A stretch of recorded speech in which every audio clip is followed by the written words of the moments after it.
बहुत बहुत धन्यवाद अध्यक्ष महोदय। आज संविधान संशोधन बिल जो बहुत ही महत्वपूर्ण बिल है उस पर हमें बोलने का मौका मिला है।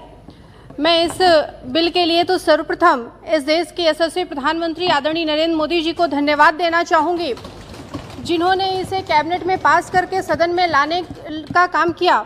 और साथ ही साथ अभी अधीर भाई बोल रहे थे, मैं उनको भी धन्यवाद देना चाहूँगी, जो उनकी सरकार न कर सकी आज वो हमारी सरकार कर रही है। जनगणना करवा करके ओबीसी को हक और अधिकार दिलाने जा रही है। आप वहाँ पर बैठे जरूर रहे, आपने अभी चर्चा की, आपने आरक्षण दिया एससी एसटी को। मान्यवर, आप बहुत लंबे समय तक शासन सत्ता में रहे।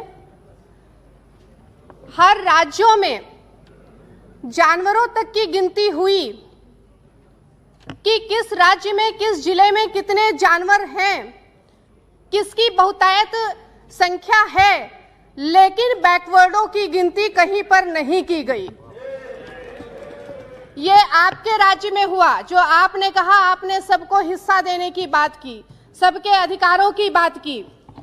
मान्यवर, 2011 में सरकार आपकी थी, जनगणना आपने करवाया था, उस वक्त उसे प्रकाशित क्यों नहीं किया गया? कौन सा हक और अधिकार आप दिलाने की बात कर रहे हैं? आज हक और अधिकार यदि किसी की सरकार में मिल रहा है, किसी के नेतृत्व में मिल रहा है, तो वह मिल रहा है आदरणीय प्रधानमंत्री नरेंद्र मोदी जी के नेतृत्व में। आप बात कर रहे थे हक और अधिकार की। अभी नीट, यूजी और पीजी को आदरणीय प्रधानमंत्री जी ने मान्यता दी है, आरक्षण दिया है 27%, ओबीसी को 10%, स्वर्णों को जो आर्थिक रूप से कमजोर हैं।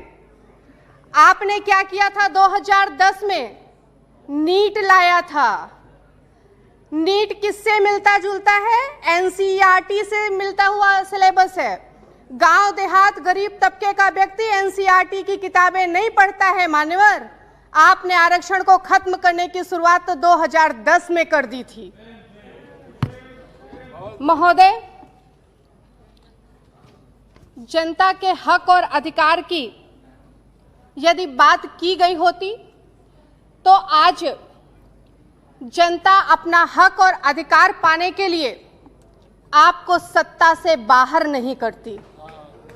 आज आप सत्ता से बाहर हैं तो उसका मुख्य कारण जनता और जनता के हकों और अधिकारों का हनन करना है। तमाम घोटालों के साथ साथ दलितों, पिछड़ों, शोषितों, मजलूमों के हिस्से और अधिकारों का भी आपने घोटाला किया, उनको भी आप खा गए हैं। मान्यवर, जनगणना की रिपोर्ट सभी जाति की संख्या, उसकी शैक्षणिक और आर्थिक हालात पर होती रही है। शुरुआत 1881 में हुई थी, लेकिन उस समय फोकस जाति पर नहीं बल्कि शिक्षा, रोजगार, मातृभाषा के सवाल पर करता था। देश में आखिरी बार जाति आधारित जनगणना 1931 में हुई थी। उस समय पाकिस्तान, बांग्लादेश भी भारत का हिस्सा था। तब देश की आबादी 30 करोड़ के करीब थी। अब तक उसी आधार पर यह अनुमान लगाया जा रहा है कि देश की किस जाति में कितने लोग हैं। हालांकि भारत की आज़ादी से पहले 1941 तक जातियों की गिनती हुई है, लेकिन दूसरे विश्व युद्ध के कारण आंकड़ों को संकलित नहीं किया जा सका। आज़ादी के बाद सरकार ने जातिगत जनगणना को नहीं कराने का फैसला लिया था। आज़ादी के बाद सरकार किसकी बनी थी? आज़ादी के बाद सरकार किसकी बनी थी, ये भी सवाल उठता है। सरकार में आप थे और उस वक्त आपने आरक्षण, हमें हमारा हक और अधिकार नहीं दिया। आज निश्चित तौर पर आदरणीय प्रधानमंत्री जी ने जो जात आधारित जनगणना राज्यों को हक देने का काम किया है, निश्चित तौर पर हम पिछड़े वर्ग के लोग, हमारी जाति के लोग, वर्ग के लोग, समाज के लोग सिर्फ चुनाव के समय में फोकस जरूर होते रहे हैं। आज यदि ये जनगणना को मोहर लग जाती है संसद में कि राज्य अपने हिसाब से करा सकेंगे, तो आने वाले समय में निसंदेह हम सिर्फ चुनावों के दौर में ही नहीं, बल्कि जिस तरह मोदी सरकार में 27 ओबीसी के मंत्री शामिल हुए हैं, इस तरह ओबीसी अपने हक और अधिकार के लिए लड़ेगा, ना कि अगर हम बात करें 31 के जनगणना की, तो उस समय भी ओबीसी 92% था,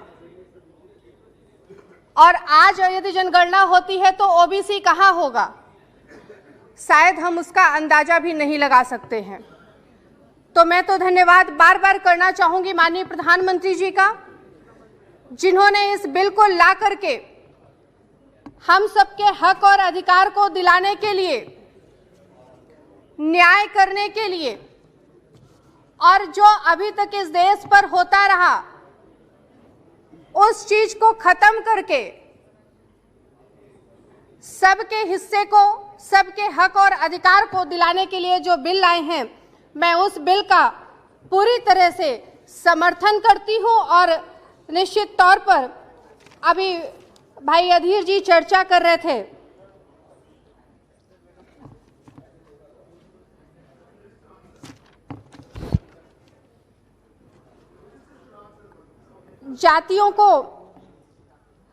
जातियां आरक्षण खो देंगी।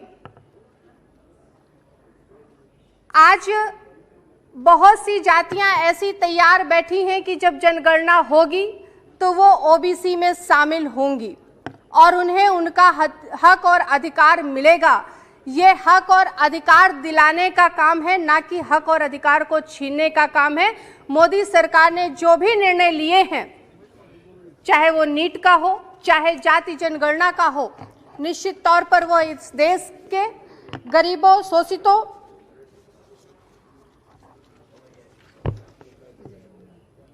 मजलूमों के हक और अधिकार के लिए लाया गया है।